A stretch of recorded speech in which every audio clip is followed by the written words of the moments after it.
Ever wondered why we keep electing politicians who break every single promise they make, then turn around and do the exact same thing with the next one? Why people stay in relationships with partners who clearly don't give a shit about them? Why your friend keeps falling for the same type of toxic person over and over again, even though they know better? It's not because people are stupid. Well, some people are stupid, but that's not why this keeps happening. It keeps happening because manipulation isn't a trick. It's not some dark psychology secret that pickup artists and con men discovered in a basement somewhere. It's simpler than that. And once you see it, you can't unsee it. Here's how every manipulation works, every single one: the affair, the scam, the election, the cult, the grooming, all of it. Step one, they find something you want. Step two, they offer it to you.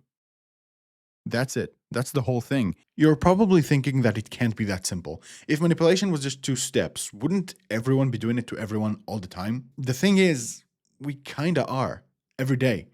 It's how humans survive living with other humans who want different things in life. Your friend wants burgers. You want pizza. You say, yeah, you know what? Actually, burgers sound good. That's manipulation. You're making them believe you're less uncomfortable than you actually are. Small lie, it keeps the peace though, keeps the friendship.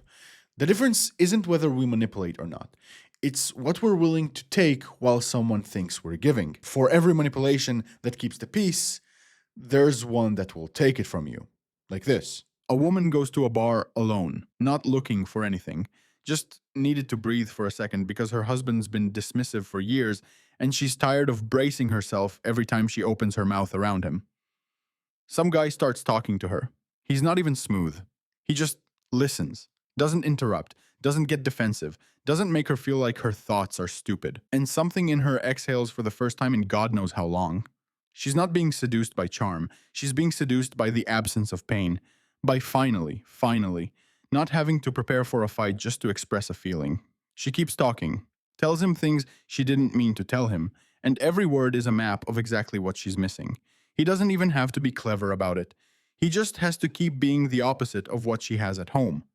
People say cheaters will always be cheaters, like it's a character flaw. Like some people are just built broken. But that's not why the pattern repeats. It repeats because the husband who was inattentive before, still inattentive. The gap that was there before the affair, still there. So the next person who stumbles into that gap, intentionally or not, gets the same result. It's not that she can't change, it's that the conditions that made her vulnerable never did. You're probably thinking you'd see right through it. You've watched friends get charmed by obvious assholes and thought, how does she not see this? Here's the thing, you can see it because it's not for you. The manipulation is tailored to her gaps, not yours. It's not meant to work on you. That's why good ones bring wingmen to keep you distracted while they work. You're watching someone else's lock get picked with someone else's key. Your lock has different pins, and someone somewhere has a key that fits. Even me. Same thing with voting.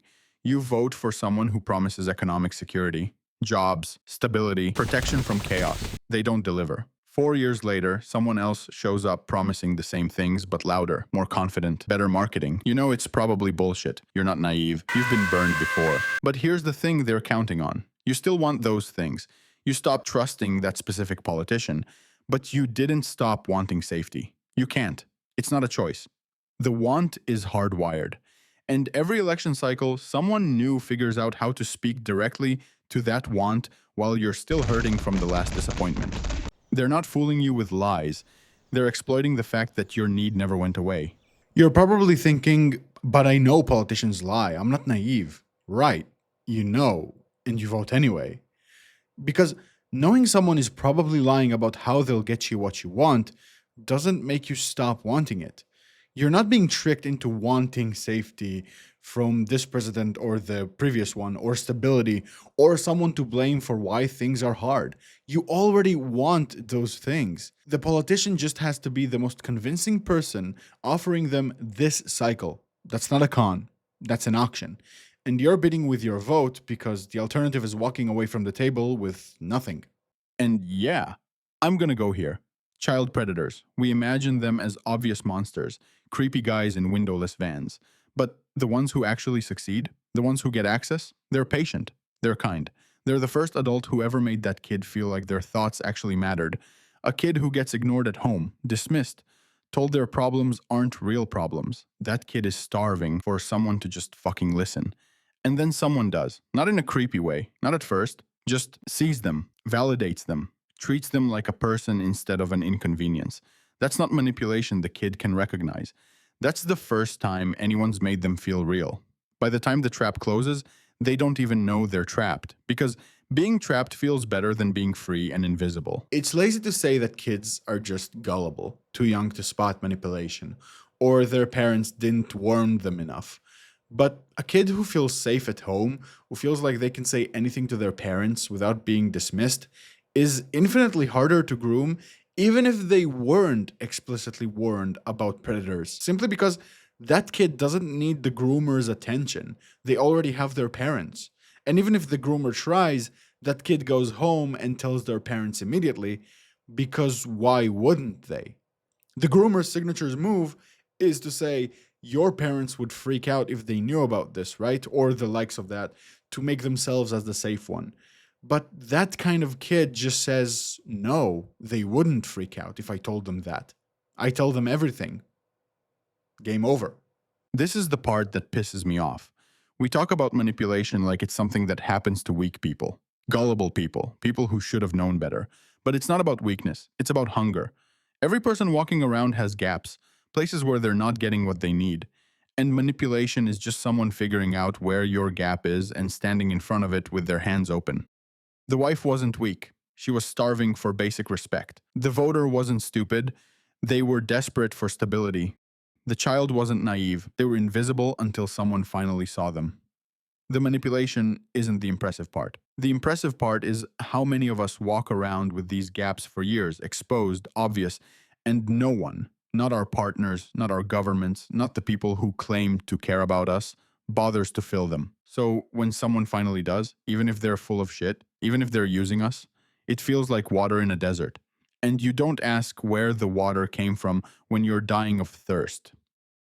So how do you protect yourself? You protect yourself by knowing what you're hungry for. Sounds simple. It's not. Most people have never actually sat down and mapped their own gaps. What they're missing, what ache they've carried so long they don't even notice it anymore. And because they don't know, they can't see when someone else figures it out first. But if you know, if you're actually aware of what you need and where you're not getting it, then when someone shows up offering to fill that gap, you can ask the only question that matters. Why are you the one offering? And what do you want in return?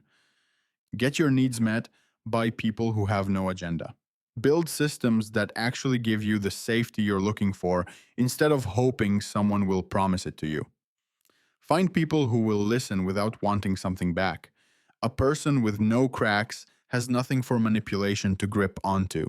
That's it. Every con, every seduction, every broken campaign promise, every betrayal, find the hunger, offer to feed it.